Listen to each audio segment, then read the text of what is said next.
السلام علیکم، الحمدللہ والصلاۃ والسلام علی رسول اللہ وعلی آلہ وصحبہ اجمعین۔ محترم و مکرم ناظرین، سیرت النبی کریم صلی اللہ علیہ وآلہ وسلم کی 86ویں ایپیسوڈ میں آج ہم رسول اللہ صلی اللہ علیہ وآلہ وسلم کا قریش سے خطاب کا تذکرہ کریں گے جو انہوں نے فتح مکہ کے بعد قریش سے کیا تھا۔ تو آئیے سٹارٹ کرتے ہیں آج کی اس ویڈیو کو۔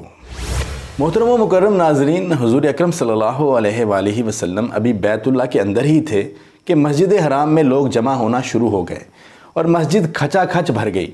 وہ سب اپنی قسمتوں کا فیصلہ سننے کے لیے منتظر تھے کہ اتنے میں حضور صلی اللہ علیہ وآلہ وسلم کعبہ کے دروازے سے باہر تشریف لائے اور کھڑے ہوئے اور ارشاد فرمایا، اللہ کی حمد و ثنا کی، فرمایا کہ اللہ کے سوا کوئی معبود نہیں، وہ تنہا ہے، اس کا کوئی شریک نہیں، اس نے اپنا وعدہ سچ کر دکھایا، اپنے بندے کی مدد کی اور دشمنوں کے تمام جتھوں کو تنہا شکست دی۔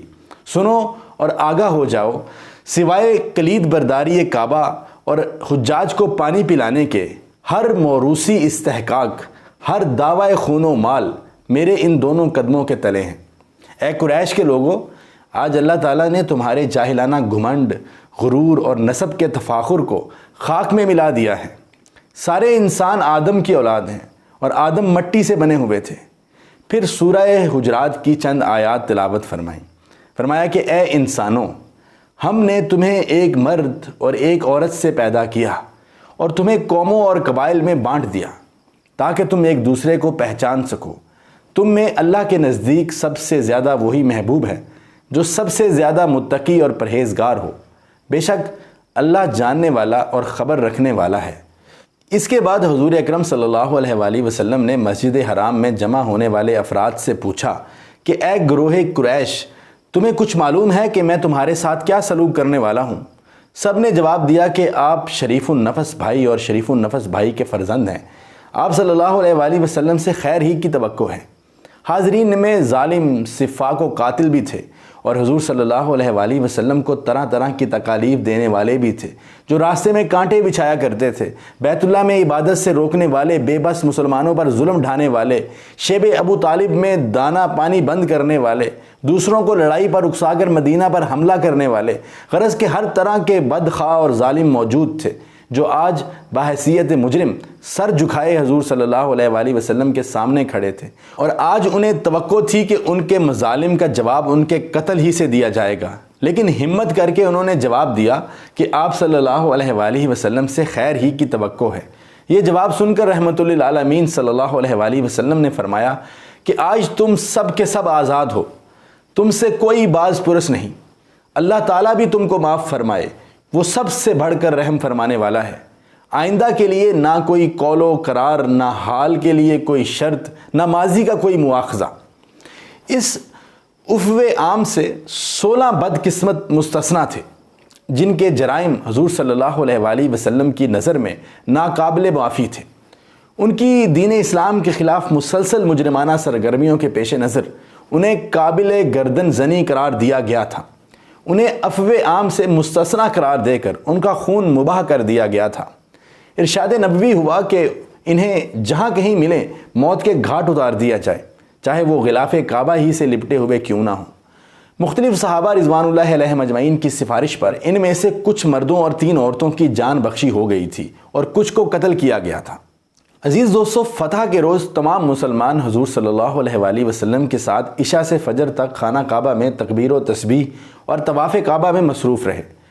دوسرے دن حضور صلی اللہ علیہ وآلہ وسلم نے پھر اہل مکہ کے سامنے خطبہ ارشاد فرمایا، جس میں نئے مسلمانوں کی بڑی تعداد شامل تھی۔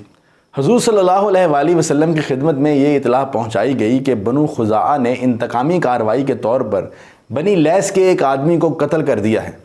یہ سنتے ہی آپ صلی اللہ علیہ وآلہ وسلم قصوہ پر سوار ہوئے اور حمد و ثنا کے بعد ارشاد فرمایا کہ اب ہجرت نہیں رہی لیکن جہاد باقی ہے۔ ہجرت کی نیت باقی رہے گی، جب تم کو جہاد کے لیے بلایا جائے تو نکل کھڑے ہو۔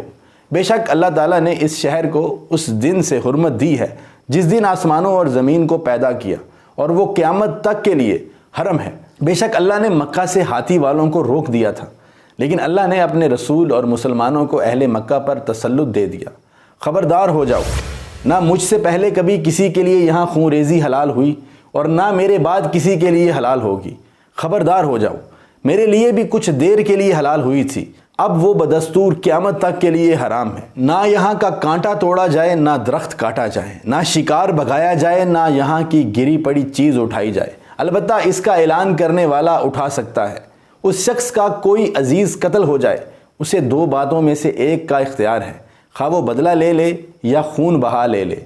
حضرت عباس رضی اللہ تعالیٰ عنہ نے عرض کیا کہ اے اللہ کے رسول صلی اللہ علیہ وآلہ وسلم، اذخر گھاس کے کانٹے کو مستثنیٰ فرما دیجیے، کیونکہ وہ ہمارے گھروں، لوہاروں اور قبروں کے کام آتی ہے۔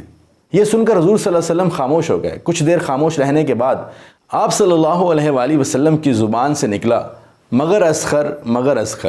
جب آپ صلی اللہ علیہ وآلہ وسلم کا خطاب ختم ہوا تو یمن کا ایک شخص ابو شاہ آگے بڑھا اور درخواست کی کہ یا رسول اللہ صلی اللہ علیہ وآلہ وسلم، یہ خطبہ مجھے لکھوا دیجیے۔ آپ صلی اللہ علیہ وآلہ وسلم نے ارشاد فرمایا کہ یہ خطبہ لکھ کر دے دو۔ فتح کے دوسرے روز حضور صلی اللہ علیہ وآلہ وسلم نے خطاب میں حمد و ثنا کے بعد فرمایا کہ یقیناً مکہ کو اللہ نے حرمت دی ہے، نہ کہ ان انسانوں کو۔ جو شخص اللہ اور یوم آخرت پر ایمان رکھتا ہے اس کے لیے حلال نہیں کہ یہاں خون ریزی کرے یا یہاں کا درخت کاٹے۔ اگر کوئی شخص اللہ کے رسول کے قتال کی بنیاد پر یہاں قتال کرنا جائز سمجھے تو اس سے کہو کہ یقیناً اللہ نے اپنے رسول کو اجازت دے دی تھی، اب پھر اس کی حرمت بدستور اسی طرح لوٹ آئی جس طرح میرے قتال سے پہلے تھی۔ حاضر کو چاہیے کہ غائب کو یہ حدیث پہنچا دے۔ بنو سعد کے لوگوں نے عرض کیا کہ مکہ والوں سے بیعت لی جائے۔ حضور صلی اللہ علیہ وآلہ وسلم نے قرن مستقبلہ کے قریب تشریف فرما ہو کر ان سے اسلام کی بیعت لی۔ جب لوگوں کا ہجوم بڑھ گیا تو کوہ صفا پر ان سے بیعت لی۔ اس وقت حضرت عمر بن خطاب رضی اللہ تعالیٰ عنہ بائیں جانب کھڑے ہو کر ہر شخص سے بیعت کے الفاظ سن رہے تھے۔ مردوں سے بیعت لینے کے بعد عورتوں سے بیعت لینے کی باری آئی تو ان سے اقرار اسلام کے بعد ایک پانی سے بھرے برتن میں حضور صلی اللہ علیہ وآلہ وسلم اپنا دستے مبارک ڈبو کر نکال لیتے، پھر خواتین اس میں اپنا ہاتھ ڈالتیں۔ عورتوں کے ہجوم میں حضرت ابو سفیان کی بیوی ہند نقاب پہن کر آئی، اس لیے کہ اس کو اپنے سابقہ کرتوت کی بنا پر اپنی جان جانے کا ڈر تھا اور اس کے قتل کو مباح قرار دے دیا گیا تھا۔ جب وہ قریب آئی تو آپ صلی اللہ علیہ وآلہ وسلم نے ارشاد فرمایا کہ عہد کرو کہ اللہ کے سوا کسی کو شریک نہ بناؤ گی۔ عرض کیا کہ یا رسول اللہ، آپ میرے پچھلے اعمال پر مواخذہ تو نہیں فرمائیں گے؟ فرمایا کہ ان اعمال پر توبہ کرو، اللہ معاف کرنے والا ہے۔ پھر اس نے نقاب الٹ کر کہا کہ میں ہند ہوں۔ آپ صلی اللہ علیہ وآلہ وسلم نے فرمایا کہ تو مسلمان ہو گئی، بہت اچھا ہوا۔ عرض کیا کہ میں آپ صلی اللہ علیہ وآلہ وسلم کے دستے مبارک میں ہاتھ دے کر بیعت کرنا چاہتی ہوں۔ فرمایا کہ میں عورتوں سے مصافحہ نہیں کرتا۔ اسلام قبول کرنے کے بعد انہوں نے ایک بکری کا بچہ ہدیہ میں بھیجا۔ اس کے بعد آپ صلی اللہ علیہ وآلہ وسلم نے حضرت عمر رضی اللہ تعالیٰ عنہ کو حکم دیا کہ بقیہ عورتوں سے بیعت لیں۔ بیعت کے الفاظ کچھ اس طرح سے تھے کہ اللہ تعالیٰ کا کسی کو شریک نہ بناؤ گی، اپنی اولاد کو قتل نہ کرو گی، چوری اور زنا نہ کرو گی۔ مکہ سے بتوں کو پاک کرنے کے بعد گرد و نواح میں جتنے بت تھے وہ سب گرا دیے گئے اور اعلان کر دیا گیا کہ اللہ اور آخرت پر ایمان رکھنے والا شخص اپنے گھر میں بت نہ رکھے۔ مکہ 20 رمضان المبارک کو فتح ہوا۔ اس کے بعد حضور صلی اللہ علیہ وآلہ وسلم 15 دن اور وہاں رہے۔ حضرت عبداللہ رضی اللہ تعالیٰ عنہ بن عباس کی روایت ہے کہ 19 روز رہے۔ جتنے دن بھی رہے قصر نماز پڑھتے رہے، روزوں کی بھی قضا فرمائی۔ آپ صلی اللہ علیہ وآلہ وسلم کے قیام سے انصار کے دل میں شبہ پیدا ہوا کہ اب شاید آپ صلی اللہ علیہ وآلہ وسلم مکہ ہی میں رہیں گے اور مدینہ واپس نہیں جائیں گے۔